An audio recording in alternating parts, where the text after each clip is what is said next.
Have you ever reached the end of an ordinary day and thought, I did not do anything especially dramatic, so why am I this tired? Maybe you spent 10 minutes looking for something you needed. You reread a message because the request was vague. You postponed one small decision, then carried it around in the back of your mind. By evening, nothing looked like a crisis, but you felt as if you had been pushing a cart with a wobbly wheel all day. Before we ask how to become more resilient, I want to ask a different question. What if part of the routine is unnecessarily expensive? Not expensive in money, necessarily. Expensive in attention, emotional energy, time, or the number of decisions it asks you to make. Welcome to the Self-Care Cafe podcast. I'm your hostess, Pami Parker. Here at the cafe, we take a gentle pause from the busyness of life and gather around conversations that nourish the heart, the mind, and the spirit. Today, we are looking at the small snags that quietly drain us, especially when life is changing and an old routine no longer fits. We are not going to redesign your whole life. We are going to find one recurring moment, understand what makes it harder than it needs to be, and try one supportive change. Think of it as moving one pebble out of your shoe, not becoming a different person, not earning rest, simply making the next few steps a little kinder. The word I'm using for this is friction. Friction is the extra strain created by confusion, too many steps, poor timing, missing information, or an environment that no longer supports the life you are actually living. And friction is not the same thing as effort. Effort can be meaningful. Caring for someone, learning a new skill, having an honest conversation, or adapting to a major transition may ask something real of you. The effort may be difficult and still connected to what matters. Friction is the part that makes you think, why is this so hard every single time?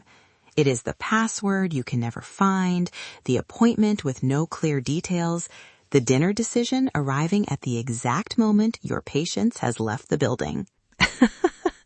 And sometimes, what's for dinner is not really a food question. It is the moment you realize nobody has decided who is carrying tonight. That is where this becomes more than a tidy organizing tip. Friction can be practical, but it can also be social or emotional. It can come from unclear expectations, the pressure to anticipate everyone else's needs, or the guilt attached to a task that used to feel simple. Transitions tend to reveal friction because they change the conditions around us. A job changes. A child needs something different. A relationship shifts. Your health, energy, household, or priorities change. Then a routine that once worked keeps asking you to show up as the person you were before. You may hear yourself saying, I used to manage this. Why can't I manage it now? Try adding one more question. What has changed?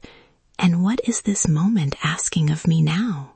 That question does not excuse every responsibility. It gives you better information. It helps you respond to your actual life instead of forcing your current life into an old design. Let's stay with one person for a few minutes. We'll call her Maya. Maya is in the middle of a demanding season. She has a new role at work, her mornings have become less predictable, and she is trying to be present for the people she loves. Every Monday morning, she feels behind before she has even left the house. On Sunday night, Maya thinks she is preparing for Monday, but what she is really doing is carrying a dozen open loops. Which clothes are clean? Where is her badge? What will she eat? Did she answer that message? What exactly is expected in the morning meeting? By the time she gets into bed, she has prepared for uncertainty without actually reducing much of it. Maya's first thought is, I need better discipline. Maybe I need a stricter system. Maybe I need to wake up earlier. But notice how quickly that interpretation turns the whole situation into a judgment about her character.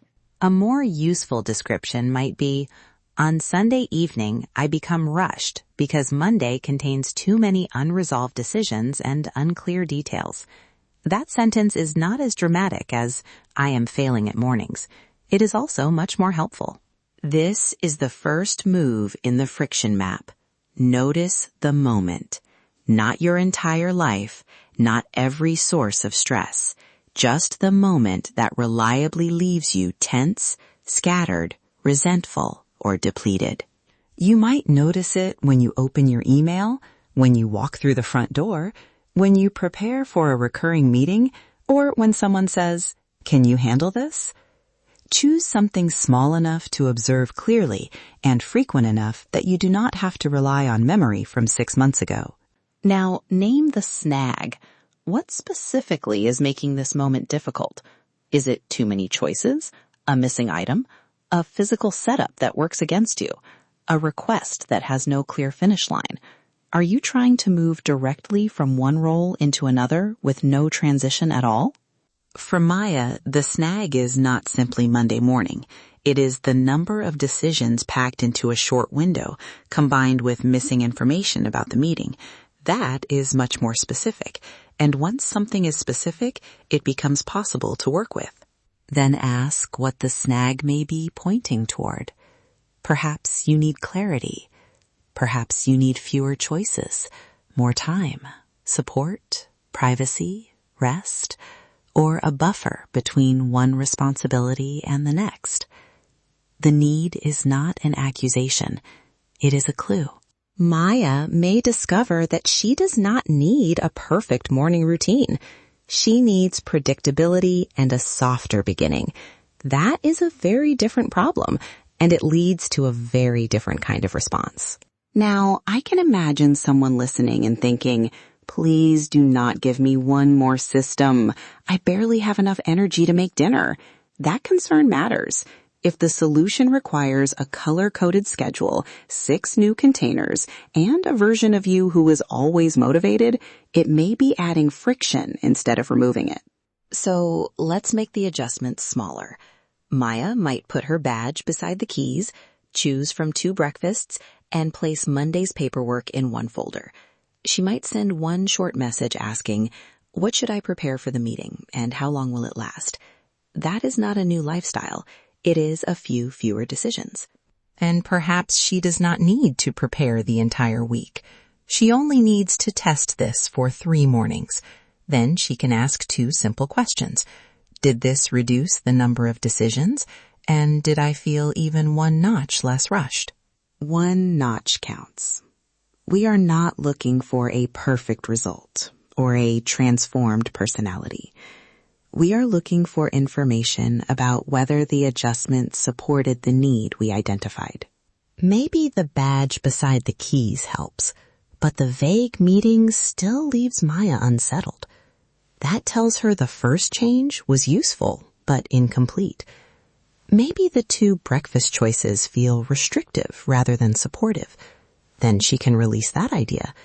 A change that does not help is not a personal failure. It is feedback. This is also where we need to be honest about the limits of a small routine adjustment. If your depletion is connected to serious mental health concerns, a medical issue, financial strain, an unsafe relationship, or responsibilities that no individual can reasonably carry alone, moving your keys will not solve the larger problem. In those situations, the map can still help you name what is happening, but support may need to come from a qualified professional, a trusted person, or a community resource. The purpose is not to handle everything alone. Sometimes the most compassionate adjustment is asking for help or naming that the load is too large. There is another kind of friction worth noticing, the friction created by unclear agreements. Maybe someone says, "Let me know if you can help," and you spend the next 2 days imagining every possible version of help. Or a meeting appears on your calendar with no purpose, no preparation notes, and no end time. A clarifying question may feel awkward for 30 seconds, but it can prevent hours of mental labor. What exactly would be most helpful? What does finished look like? Is there a deadline? Who is responsible for the next step? Those questions are not evidence that you are difficult. They are ways of making the agreement visible. And sometimes the friction is environmental. A reminder sits where you see it all day. A frequently used item is stored in the least convenient place. The room itself makes a task feel like a series of obstacles. Your surroundings are giving you instructions, whether you notice them or not. You do not have to reorganize the whole room. Move one item closer to where you use it. Put one reminder somewhere less demanding. Remove one step from the path. A small environmental change can be a quiet message to yourself.